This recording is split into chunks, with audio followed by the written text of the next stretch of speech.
I've always accepted that powerful, rich people had been planning for something like this, and when it happened, they would be ready, and it looks like they were. Yeah. What I reject is the idea that Prince Charles and Bill Gates and other powerful tycoons, your man Schwab, all sat around in darkened rooms planning the crisis. I mean, the worst of the conspiracy theories is that COVID was planted in order to engender the crisis. I reject that, but I do think it's fairly logical that clever, rich tycoons and powerful people were planning for something like this, and now they're ready and they're poised, and it's already to our disadvantage because they've turned all our towns into impossible places for cars.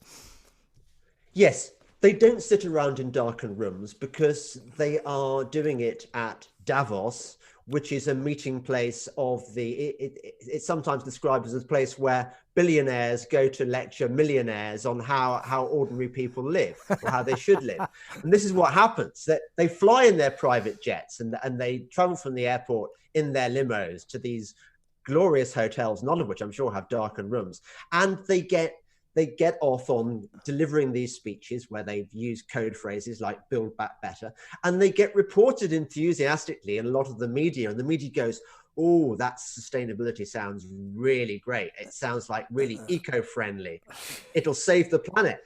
So you see how it works. It's not kind of cackling baddies sitting around in darkened, smoke-filled rooms. Well, they wouldn't smoke out, obviously, anymore. In darkened rooms, plotting the destruction of civilization. It's all out in the open. And our mistake is to go, well, they can't be serious because it all sounds a bit kind of crazy. That's their secret weapon, is our complacency and our kind of, oh, it's never going to happen. Because look at this year. At the beginning of this year, you'd have thought none of this is going to happen. Look at what Rishi Sunak is storing up. He is spending so much on furlough that I think it's going to be pretty much impossible for our economy to resume normality ever again. It's going to be universal basic income, which is another of the great resets, great schemes for us all. It's Sure. going to be terrifying. Well, I'm glad you segued on to that. So, if I would like to, while I've got you, to talk about a couple of more direct issues that are going on right now. And one is Yeah. I mean, the madness of lockdown too.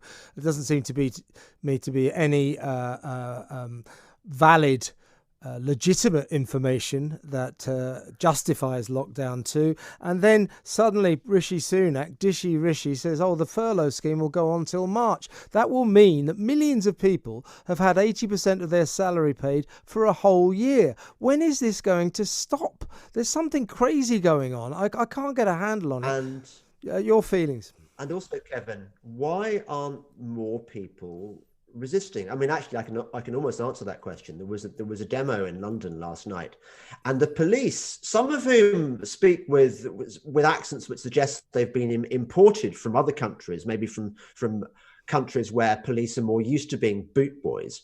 The police are clamping down on any demonstrations very, very aggressively. I hear reports that they were targeting women specifically, in order, I suppose, to sort of pique the gallantry of men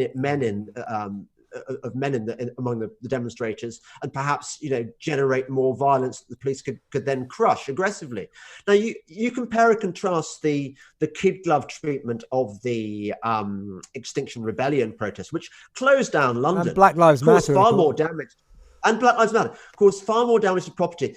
This government is very, very serious about forcing its lockdown agenda, whether we like it or not. These swinging fines they're imposing. I salute those kids at Manchester University, or one of the universities in Manchester, who knocked down that wall that was surrounding them, keeping them prisoners in their own university. I think it's so wrong, and I think what's being done to our country is so wrong.